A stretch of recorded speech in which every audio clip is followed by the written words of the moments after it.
Sublime gracia. Nuestra iglesia es la única iglesia dentro de Costa Rica que no tiene templo.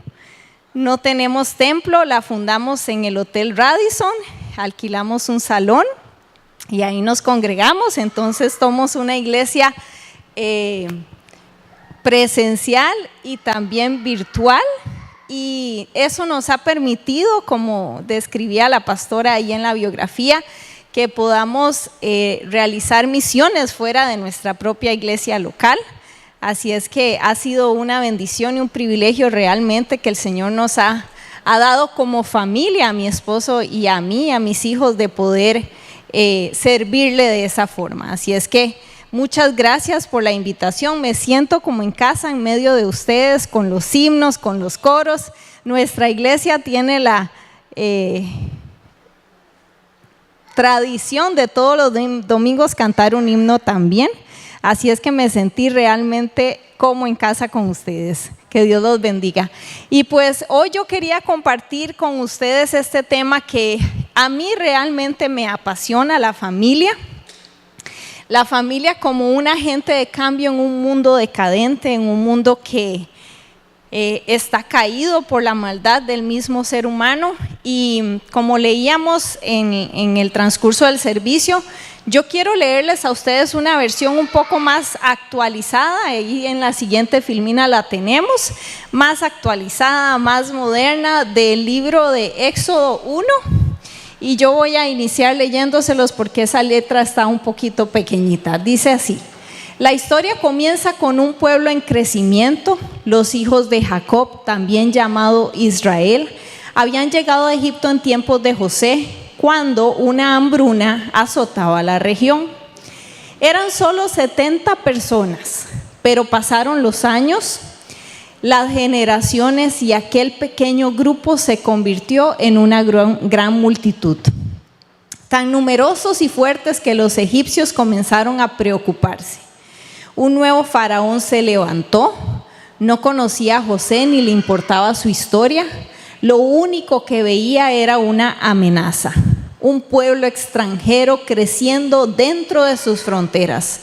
Así que tomó una decisión política y cruel: vamos a oprimirlos, a ponerlos a trabajar hasta el cansancio para que dejen de multiplicarse. Y así comenzó la esclavitud del pueblo de Israel. Les amargaron la vida, los forzaron a hacer ladrillos, a trabajar en el campo, a construir ciudades, pero algo sorprendente sucedió. Cuanto más los oprimían, más se multiplicaban. La estrategia del faraón fracasaba porque no contaba con que el Dios de Israel no se detiene ante las cadenas ni los látigos. Entonces el faraón dio un paso más, esta vez más severo, más perverso. Ordenó que mataran a todos los niños hebreos varones apenas nacieran.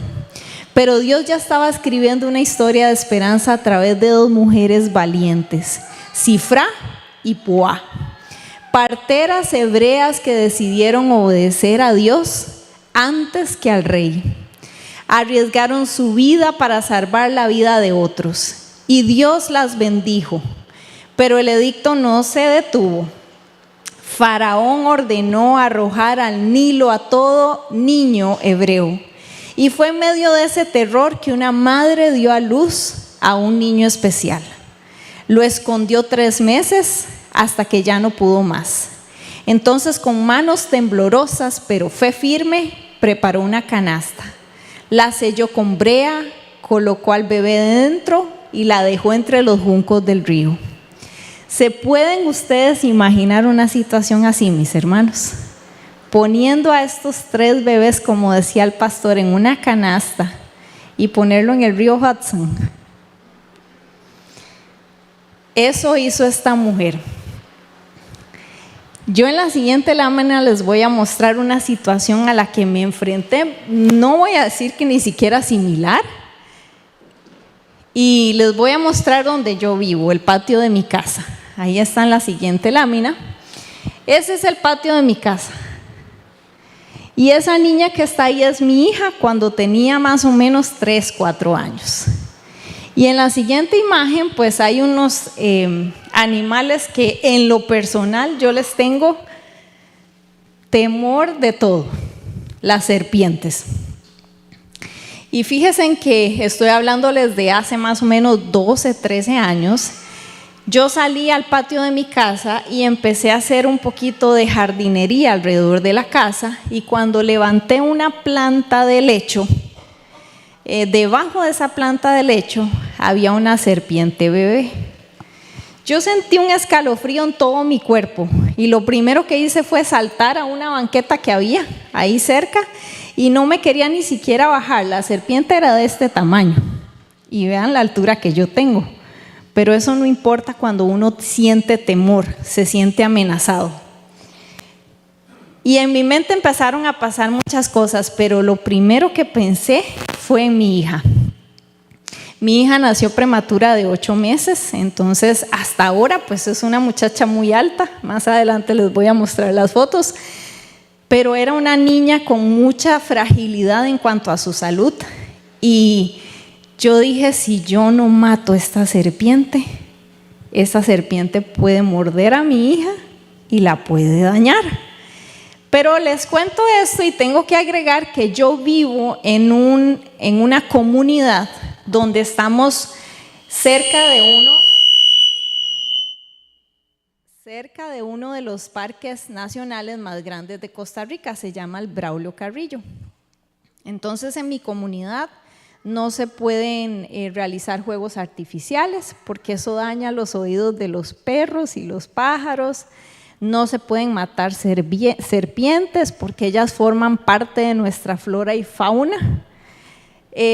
No se pueden usar focos de luz blanca después de las 6 de la tarde porque las ranas se sienten iluminadas y los gatos se pueden sentir encandilados y se pueden tirar a la calle y los pueden atropellar, etcétera, etcétera, etcétera.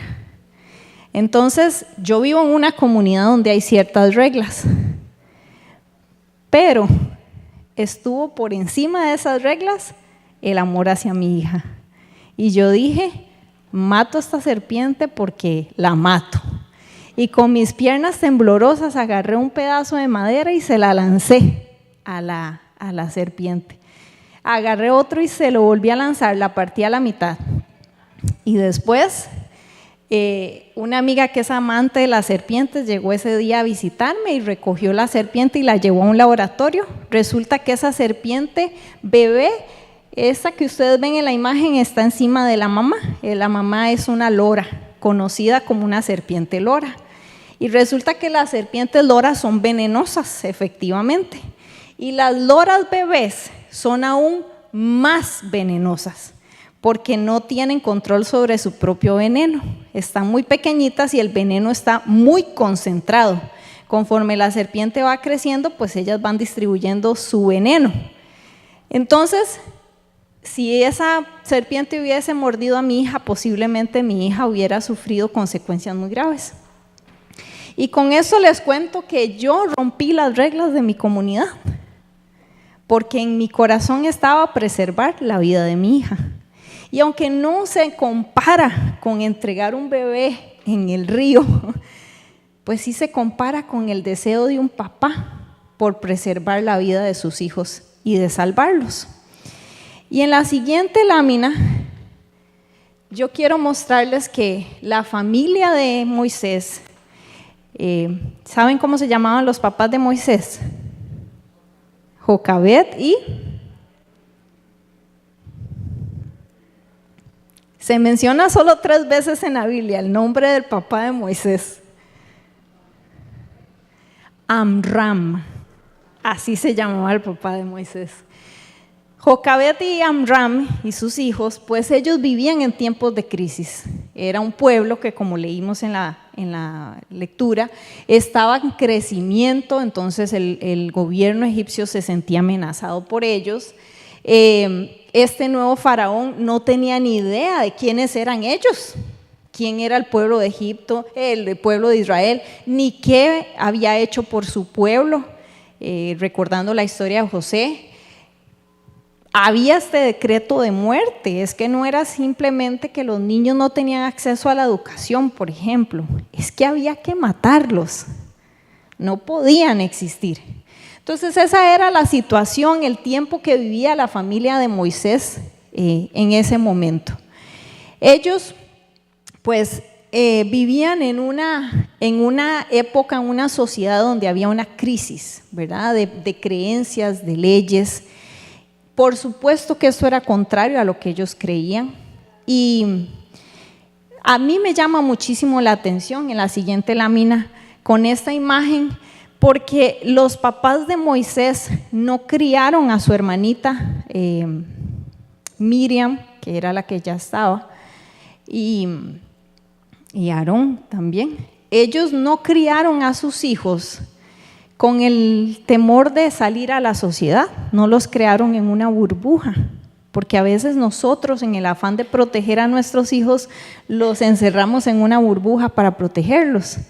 Pero a mí me llama la atención que esta familia, aunque vivía en una época de crisis, ellos no educaron a sus hijos fuera de la sociedad. Y llego a esta conclusión que es muy personal, porque cuando la hermana de Moisés sigue la canasta, ella se acerca al palacio, sabe cómo llegar, cerca del río, conversa con la hija del faraón. Quiere decir que era una niña que se desenvolvía bien en su sociedad, en su comunidad. Entonces, a pesar de que esta familia vivía así, una lección para nosotros esta mañana es que no tenemos que tener ese temor de salir a la sociedad. Somos parte de un mundo, de una comunidad que nos rodea, y aunque esta comunidad no comparte nuestros principios y valores, nosotros no tenemos que aislarnos de ellos, todo lo contrario, tenemos que mostrarnos. La familia de Moisés había entendido algo que es muy importante, mis hermanos, que la familia, sus hijos, eran el tesoro más valioso que ellos tenían. Y eso los movió a romper reglas, a romper las leyes con tal de cumplir la voluntad de Dios para sus vidas. Yo no me imagino a esta familia haciendo una marcha ahí en media calle contra el faraón, ¿verdad? No me los imagino haciendo eso. No me los imagino agarrando el celular y posteando en Facebook, el faraón es un tal por cual. No me los imagino haciendo eso. Pero la Biblia dice que ellos, esta familia, trabajó con su propio núcleo, con su familia, con sus hijos. Y eso es algo también importante para nosotros hoy. Nosotros debemos de trabajar con nuestro núcleo, nuestra familia, la que está dentro de nuestras cuatro paredes. Sin importar lo que esté pasando allá, dedicar tiempo a la familia, a ese tesoro que Dios ha puesto en esas cuatro paredes llamadas casa para nosotros. Ahí esta familia puso toda su energía. Esta imagen me encanta, es una imagen tomada del internet, pero ver ese papá, esa mamá jugando con el bebé, sus hermanitos rodeados, riéndose, eso era importante para ellos. Y es importante para nosotros hoy, cultivar las relaciones familiares de nuestra propia familia. Y en la siguiente lámina, nosotros vemos cómo ellos arriesgan todo. Ellos eran unos papás valientes, dispuestos a hacer lo que tenían que hacer. Dice la palabra que lo escondieron 3 meses. Usted sabe lo que es esconder un bebé 3 meses. Y cuando ya no pudieron esconderlo más, empezaron a preparar esa canasta. Y yo me imagino así a la familia, hasta los hermanitos contribuyendo a formar la canasta. Empiezan a construir esa canasta para luego poner ahí el bebé. Y lo ponen en ese río sin saber qué iba a pasar de ese bebé, pero sí sabiendo que Dios iba a tener cuidado de él, ¿verdad? Y me parece increíble que hoy presentemos 3 bebés hoy aquí en esta iglesia, porque cuando uno tiene un hijo, mis hermanos, uno ni se imagina todo lo que puede venir en adelante. Uno disfruta al momento de tener ese bebé en sus manos, esa cosa tan tierna, tan frágil que es un bebé, pero uno no sabe qué nos depara el futuro. Pero yo quiero decirle que aunque usted no sepa qué le va a deparar el futuro, yo sí sé que Dios tiene cuidado de nosotros y que sin importar lo que pase, estos 3 bebés y sus familias están en las manos de Dios. Y mientras uno se mantenga fiel a Él, conectado a Él, no importa las amenazas que puedan venir. Y en la siguiente lámina yo les presento a mi familia. Esa es mi familia. Mi esposo Elimelech, nacido en Guatemala, pero es criado en Costa Rica. Yo soy costarricense. Mis 2 hijos fabricados y lanzados al mercado en Costa Rica también. Así es que somos una familia de 4. Mi hijo mayor tiene 18 años. Estudia aquí en Nashville, Tennessee. Estudia en la Universidad Tribeca, en la Universidad Nazarena. Vinimos el año pasado a dejarlo. Ya está iniciando su 2º año. Y esa es Isabela, es mi hija que tiene 15 años, va a cumplir 16. La que me desafió y me motivó a matar esa serpiente, el amor, movido por el amor de esa criatura, lo hice. Y pues ese es el tesoro más valioso, mis hermanos, y más hermoso que yo hoy tengo. No hay nada más valioso para mí que Dios me haya dado después de Jesús que ellos. Y por ellos estoy dispuesta a hacer lo que tenga que hacer. Porque no hay nada más. Estuve en una época enferma y eso me movió mucho el piso, como decimos en Costa Rica, porque me hizo reflexionar qué era lo importante para mí. Y me di cuenta que no había nada más importante que ellos. Daba cualquier cosa por estar bien, por estar con ellos. Así es que hoy mi familia y su familia, al igual que la familia de Jocabed y Amram, lamentablemente estamos en medio de un mundo decaído, en un mundo decadente, en un mundo donde las leyes, los principios son regidos por el mal. Pero con este mensaje, mis hermanos, yo quiero que hoy ustedes y yo nos sintamos desafiados, motivados a reflexionar acerca de ese papel que su familia y la mía tenemos hoy, porque tenemos un papel que cumplir. No estamos aquí de casualidad, mis hermanos. Yo cuando veo a mi familia, yo digo, Dios no me ha permitido formar con mi esposo esta hermosa familia por casualidad. Nos puso aquí con un propósito, además de honrarle y glorificarle a Él. Y para eso a mí me gustaría que habláramos de varios puntos que encontramos en esta lección muy valiosos que tienen que ver con la familia. Y el primer punto en la siguiente lámina es que la familia es el regalo perfecto de Dios para la humanidad. Ese es el primer punto que vamos a aprender. Desde el principio, Dios diseñó a la familia para que fuera la base de la sociedad. Y si nosotros nos vamos al libro de Génesis 2:24, Dios establece ese matrimonio, establece un orden para la familia, establece el matrimonio y la familia como su institución divina. Dice Génesis 2:24, por tanto dejará el hombre a su padre y a su madre, y se unirá a su mujer, y serán una sola carne. Jocabed y Amram, al igual que nosotros, no vivieron tiempos difíciles, pero a pesar de ese miedo, de la amenaza, del dolor, ellos entendieron que su hijo Moisés y que toda su familia eran el regalo de Dios para ellos y que formaban parte de un plan más grande. Y eso quiero que entendamos nosotros. Nosotros, nuestras familias, formamos parte de un plan más allá de las leyes, del temor, de la persecución. Hay un plan que seguir y un propósito que cumplir con nuestras familias. Jocabed y Amram tenían dos opciones. ¿Cuál era la primera? Entregar al hijo y que lo mataran. Esa era la primera opción. Segunda opción, confiar en que Dios podía hacer lo imposible y desafiar las normas. Siempre buscaron la forma de salvarlo. Escogieron la opción más difícil, aunque la primera era la más dolorosa, pero era la más sencilla, porque entregaban al niño, lo mataban y se salvaban ellos. Pero si conservaban al niño y los descubrían, ¿qué iba a pasar? Los mataban a todos.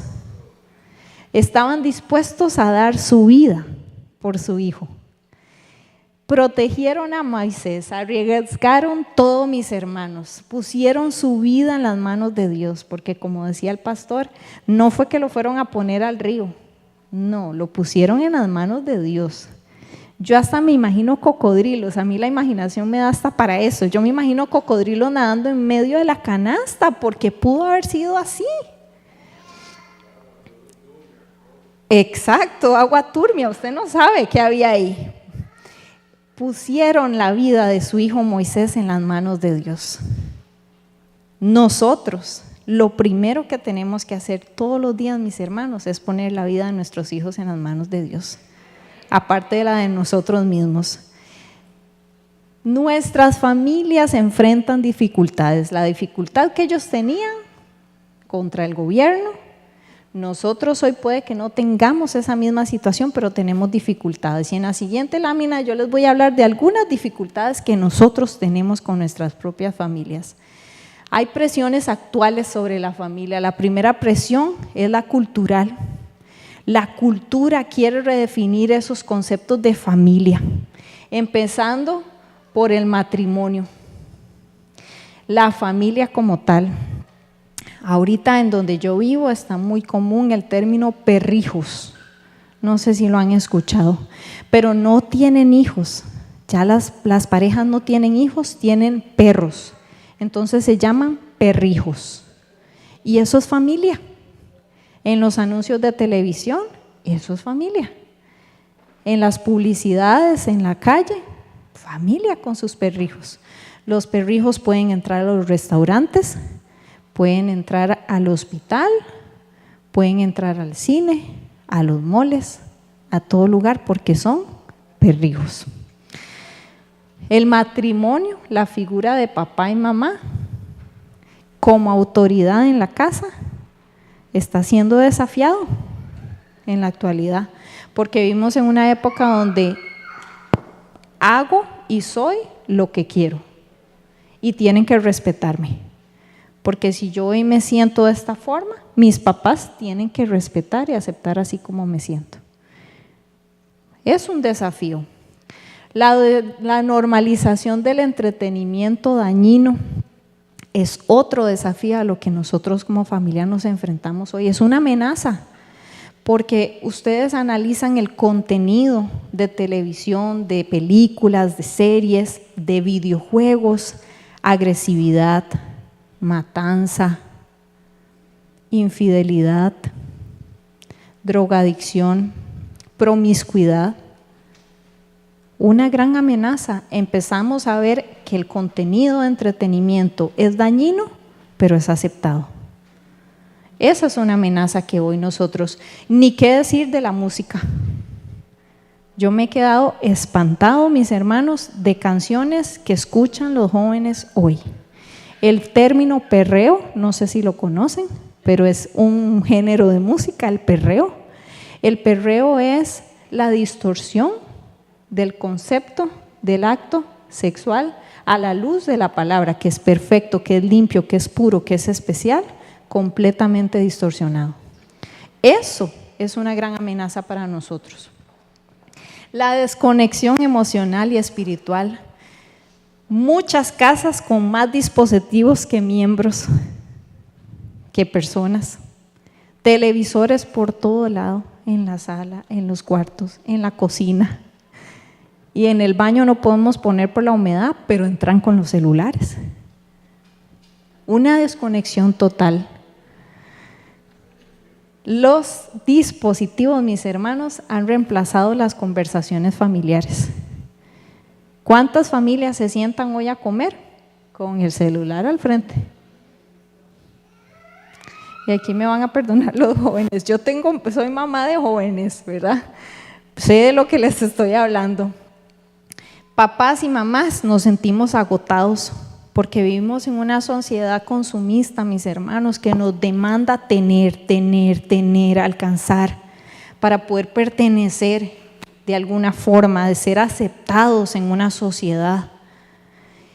Y esa búsqueda de querer tener y generar, descuidamos a nuestros hijos. ¿Por qué? Porque llegamos, mamá y papá trabajamos fuera de la casa, llegamos a la casa, agotados. ¿Qué es lo primero que uno quiere hacer? Quitarse los zapatos, sentarse en el sillón y muchas veces prender el tele. Hay una desconexión. El ataque de la fe desde el sistema educativo y los medios.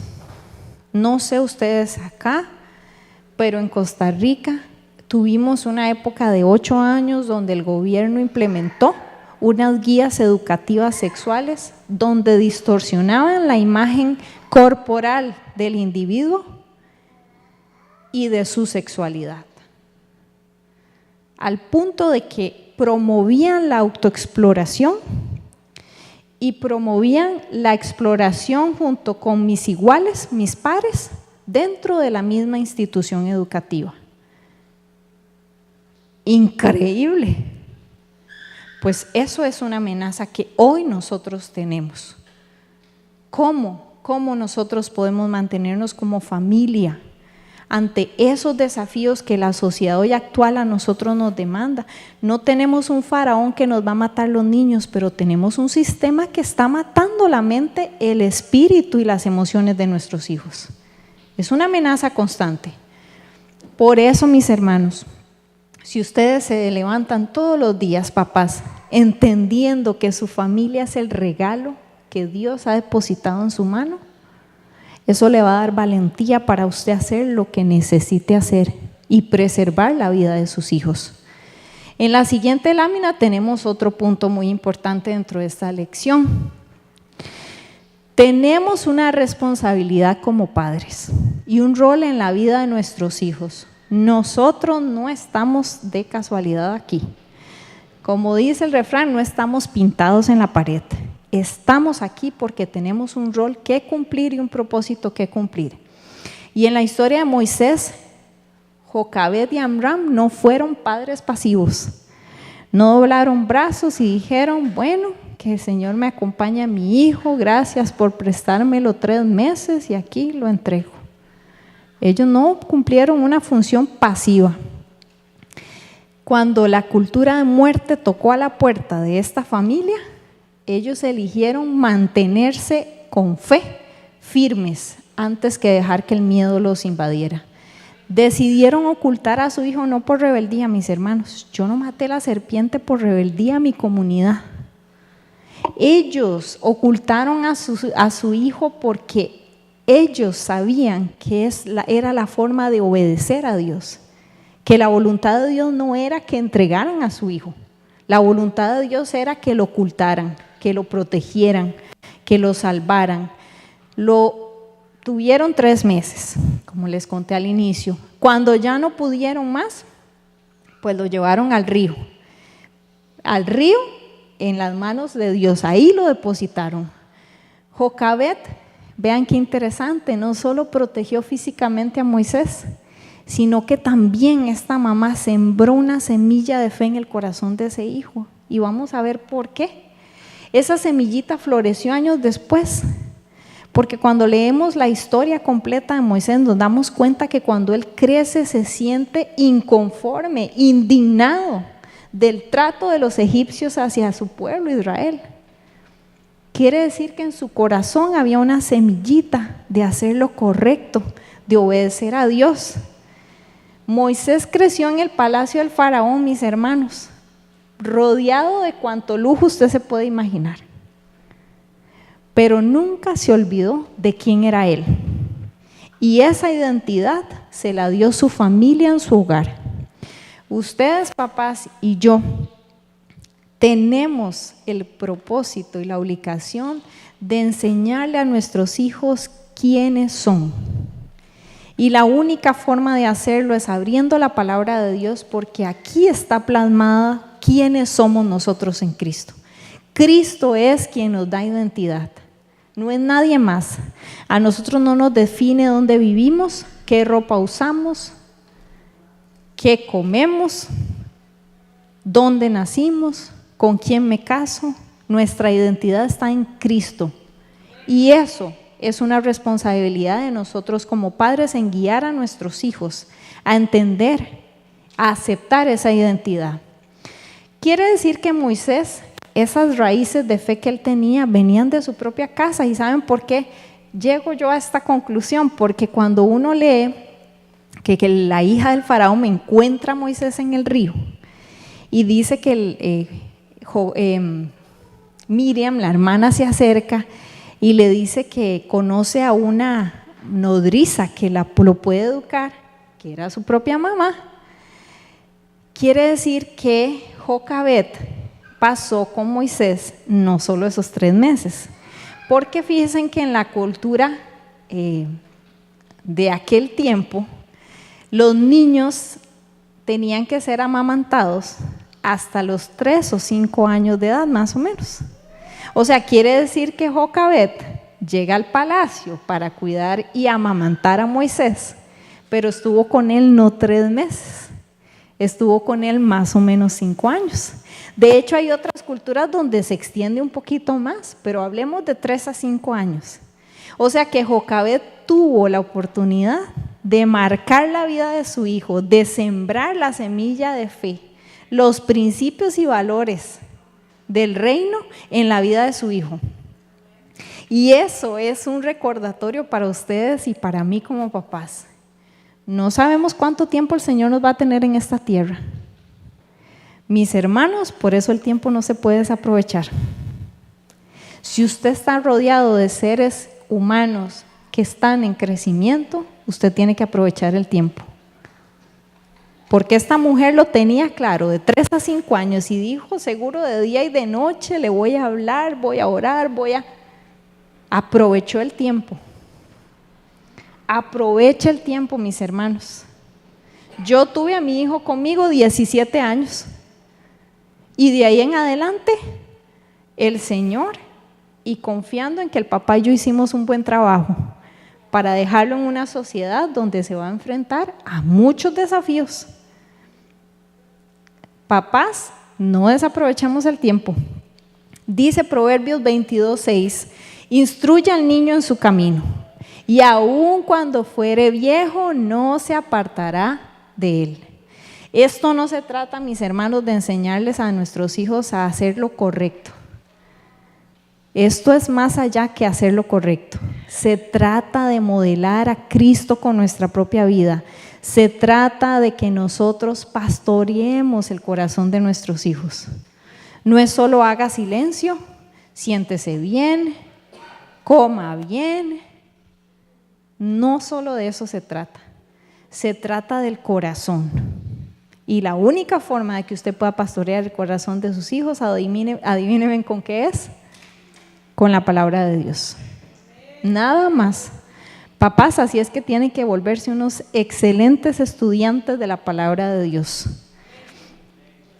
Nosotros, como familia, querida congregación, tenemos que tomar decisiones valientes.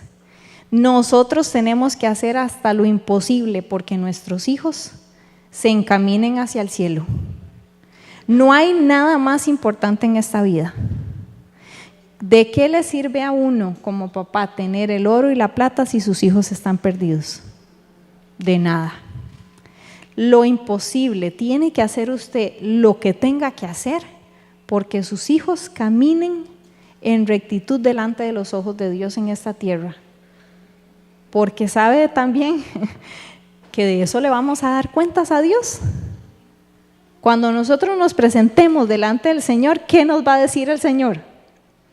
¿Qué hizo usted con su bebé? ¿Qué hizo usted con su hijo, con su hija? ¿Qué hizo usted con sus nietos? ¿Con sus sobrinos? Yo tengo sobrinos. Tengo 6 sobrinos. Mi responsabilidad no solo llega con mis hijos, llega con todos aquellos que me rodean, que están en formación, porque yo quiero que vayan al cielo. Yo no quiero salvarme solo yo. Amo tanto a mi familia, a mis hermanos, los amo tanto que yo quiero verlos en el cielo. ¿Cierto? En la siguiente lámina yo les quiero compartir algunos ejemplos que como papás estamos llamados a asumir, responsabilidades que debemos asumir. La primera responsabilidad, la oración como un estilo de vida, mis hermanos. Yo no le estoy hablando de que usted tiene que orar 2 horas, 3 horas,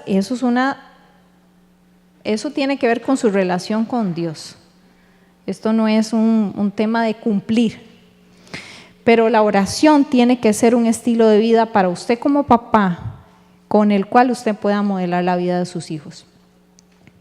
Enseñarles a orar cuando tienen que tomar decisiones. A hablarles de sus propios ejemplos de vida cuando usted oró y vio resultados diferentes en lo que sucedió. La oración tiene que ser algo tan importante que nuestros hijos puedan ver que para tomar grandes decisiones o pequeñas decisiones necesitamos orar. Nuestra vida sería muy diferente, mis hermanos, si oráramos cada vez que hiciéramos algo, ¿no les parece?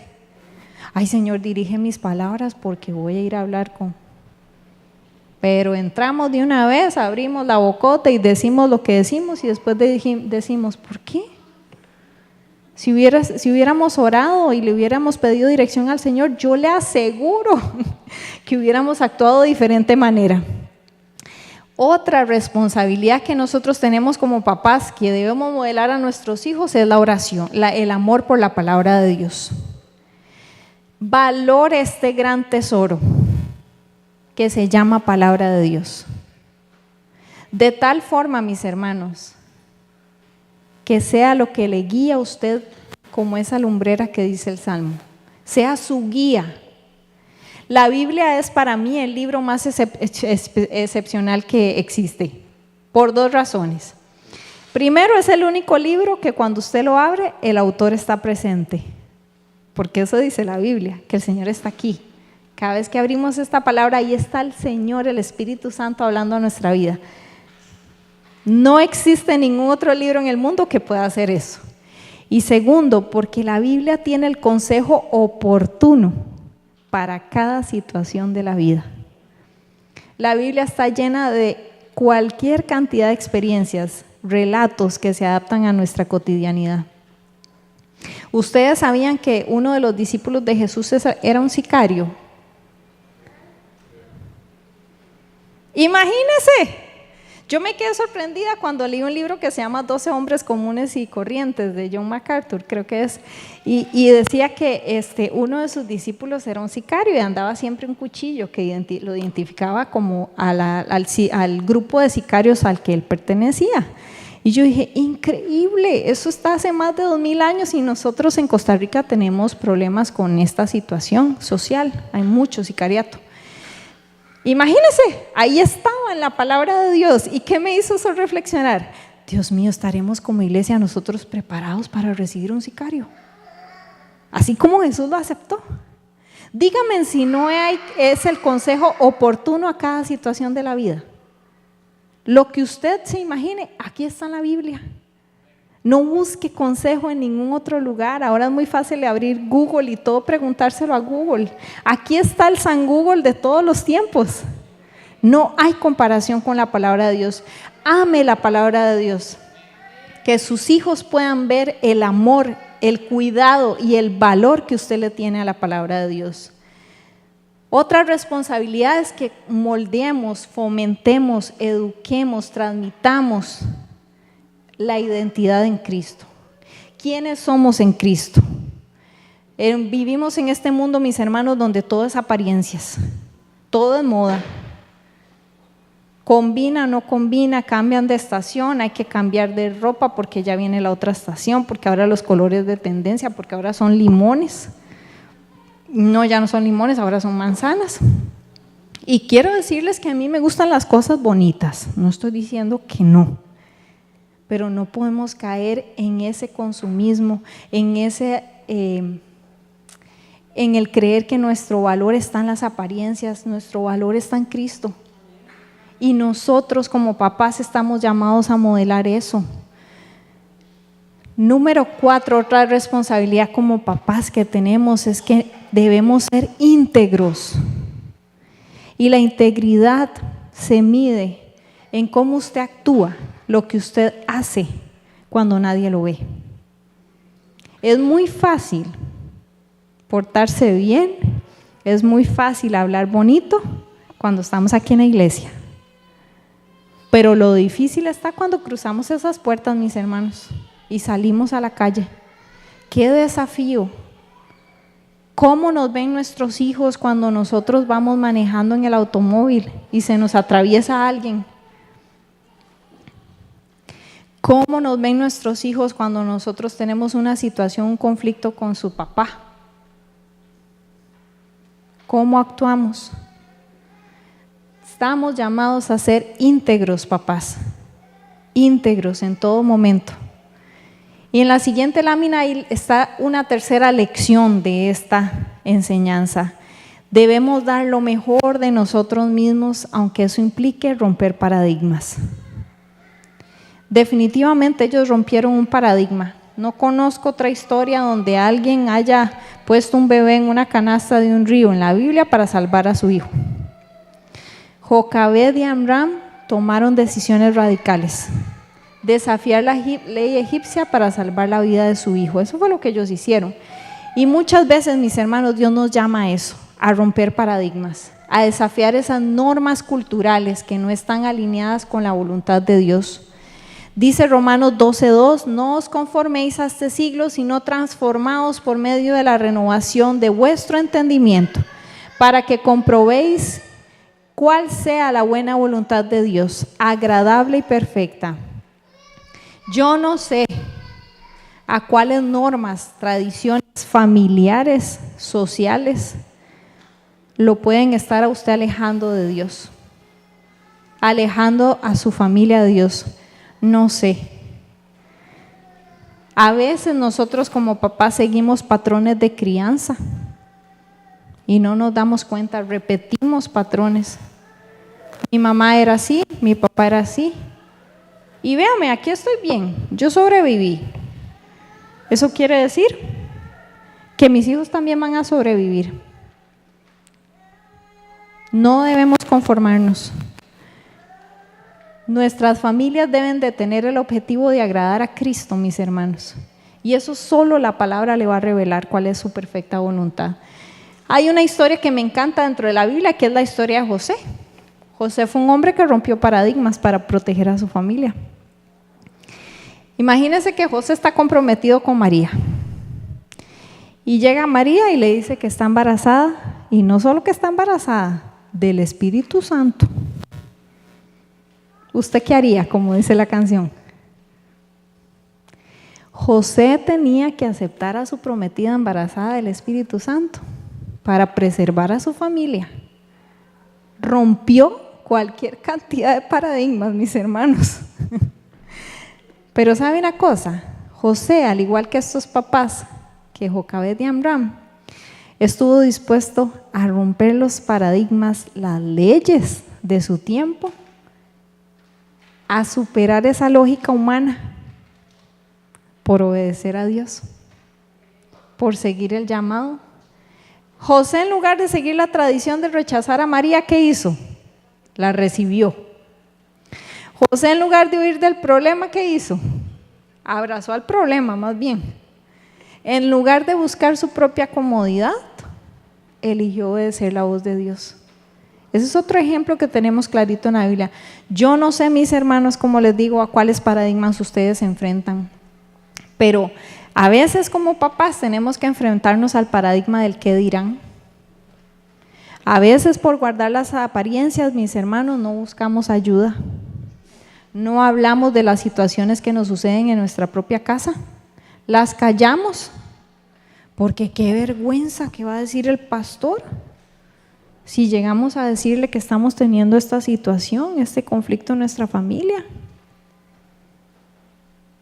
El paradigma del qué dirán, el paradigma de querer tener el control absoluto, mis hermanos, es otro paradigma que tenemos que romper. Vivimos en una sociedad de autosuficiencia, nos creemos Superman, todo lo podemos hacer. No, mis hermanos, nos cansamos, nos agotamos, tenemos problemas, no lo sabemos todo, no podemos controlarlo todo.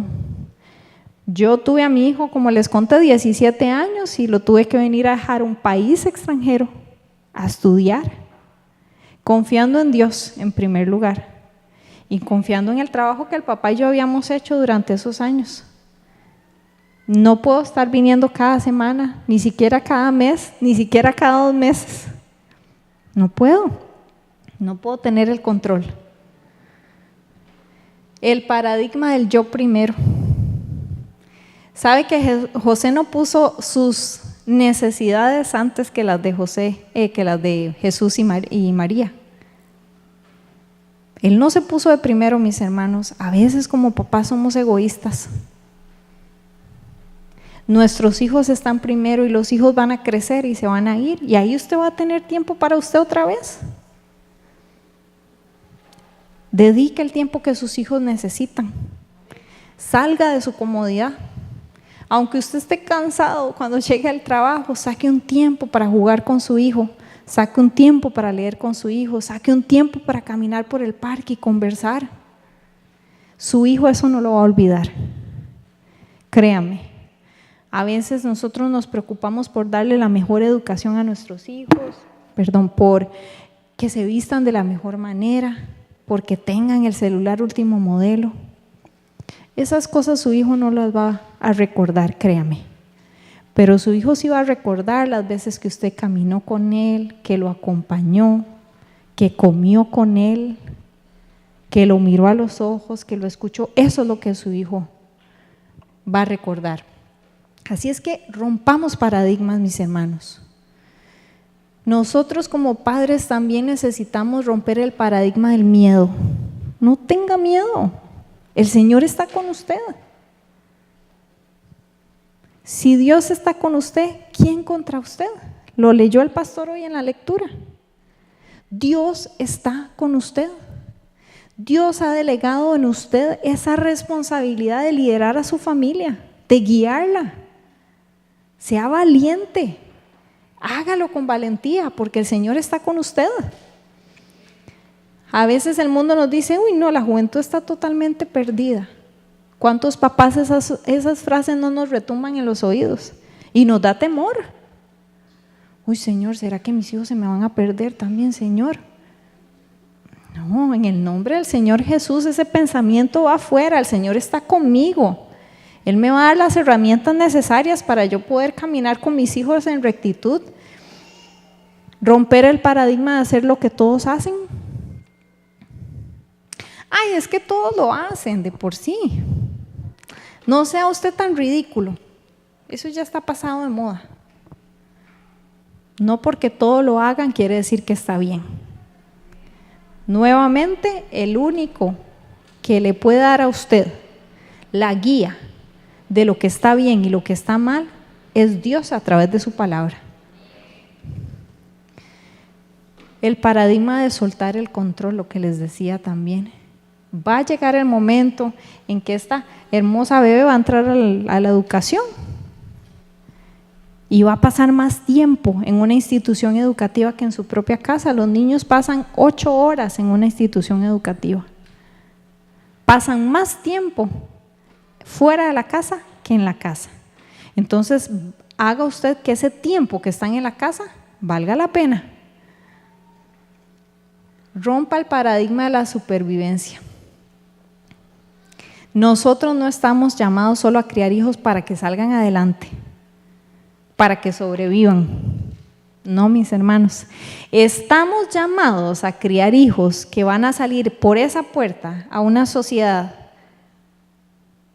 y que van a marcar ellos una diferencia. A eso estamos llamados.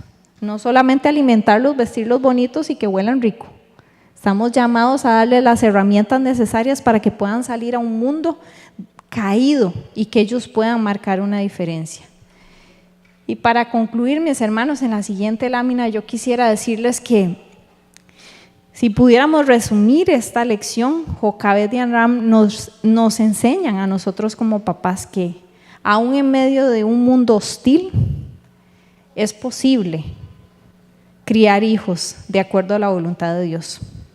Sí, requiere valentía, requiere fe, requiere confianza en el plan perfecto que Dios tiene para cada uno de ustedes y requiere recordarnos constantemente que no hay decreto humano que pueda superar a Dios. Pregúntese usted como padre esta mañana, mis hermanos, ¿qué decretos ustedes creen que le están generando a usted una presión social? Pueden ser ideologías, miedo, cultura. Usted necesita desafiar con fe, con la intención de proteger a su propia familia, a algo a lo que usted se está enfrentando. Y yo le invito a que usted examine su corazón y piense también la forma en cómo usted está criando a sus hijos hoy. ¿Los estoy criando con los valores del reino o los estoy criando conforme a la cultura que me rodea? ¿Estoy yo dispuesto a romper con esas tradiciones que no edifican y hacer cambios para honrar a Dios en su propio hogar? Piense. Dios nos ha llamado a ser familias que marquemos la diferencia. Esta sociedad en la que vivimos, muchas veces en oscuridad, necesita luz. Y sabe, la única forma en la que la luz se proyecta es en la oscuridad. Aquí tenemos luz, pero si apagamos esas luces no hay mucha diferencia. Pero yo le aseguro que aquí a la medianoche esa luz hace una gran diferencia. No importa, mis hermanos, cuán oscuros sean los tiempos, la familia está llamada a ser un faro de esperanza, así como los faros guían barcos. Y la única forma de ser un faro de esperanza es que caminemos en obediencia y en fe. Que el Señor les bendiga, mis hermanos. Invito al pastor para que pueda finalizar.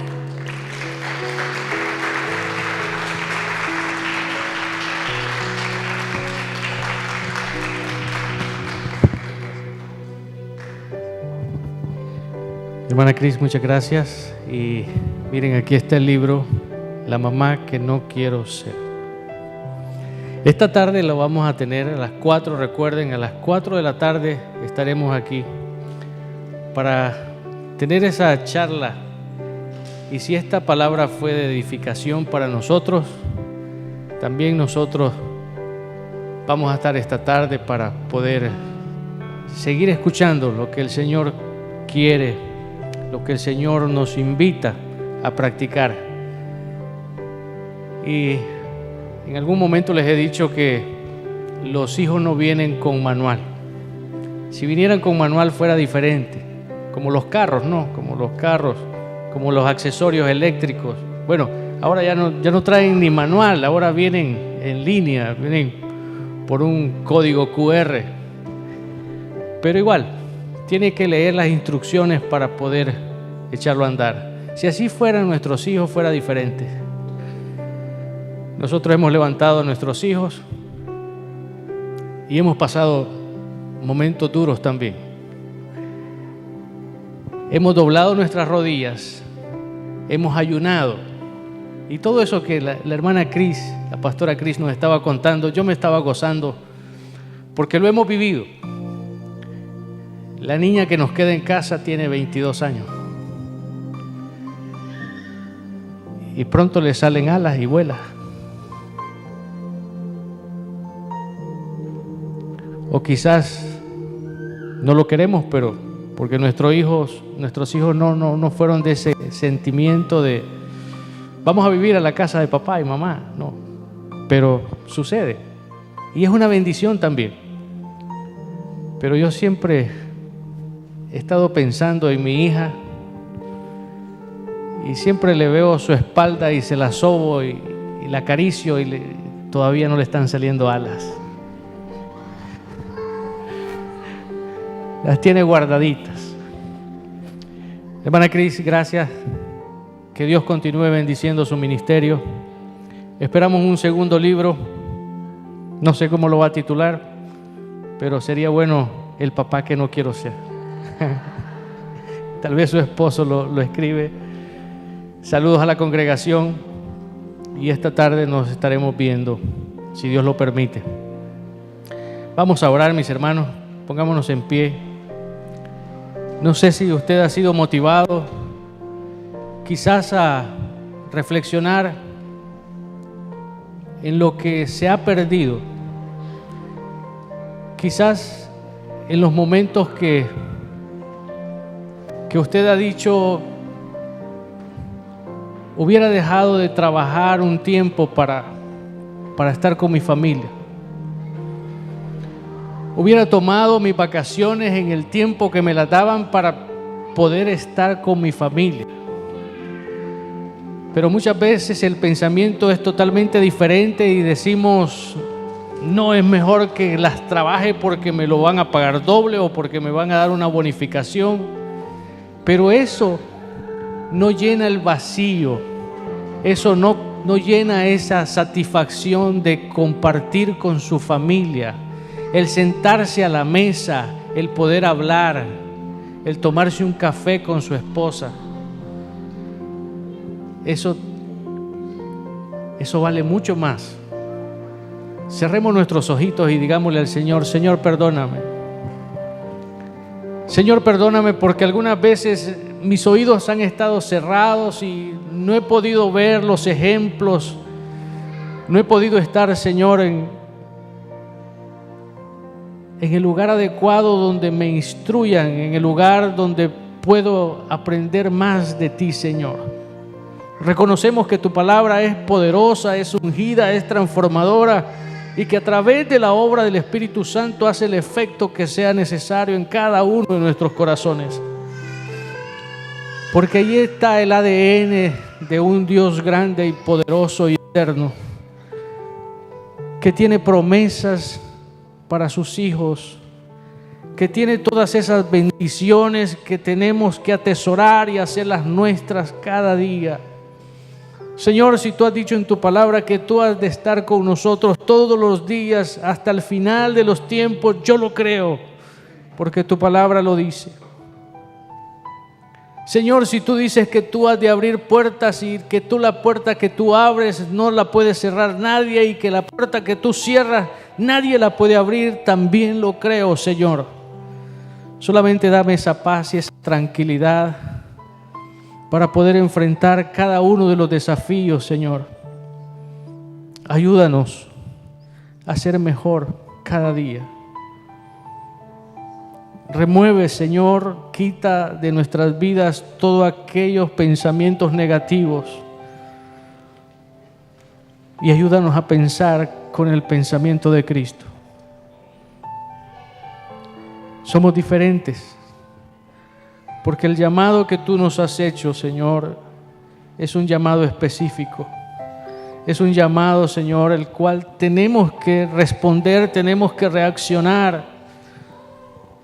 Porque cada hombre en cada hogar es un sacerdote, porque cada mujer en cada hogar es una mujer sabia que edifica su casa, que está buscando el porvenir de cada uno de sus hijos, de su familia, de los que les rodean. Gracias te damos, oh Dios. Ayúdanos a transmitir lo que tú nos has dado a las nuevas generaciones, Señor. No queremos que se pierdan las nuevas generaciones, no queremos que se cierren las iglesias, no queremos que se olvide la fe en la cual hemos crecido y hemos estado tanto tiempo, Señor. Que no se olviden en aquellas cosas que tú nos has esforzado, aquella valentía con la cual hombres y mujeres hicieron grandes cosas. Gracias te damos, oh Dios. Solamente te pedimos, Señor, que tu gracia abunde en cada uno de tus hijos. Te lo pedimos, Señor, en el nombre de Jesús. Amén. Amén. Gloria al Señor. Que Dios me lo bendiga, mis hermanos. Nos vemos esta tarde a las 4 de la tarde. Nos vamos a gozar. Hay algunos temas que todavía nuestras pastoras están por entregar y sabemos que es de bendición para todos.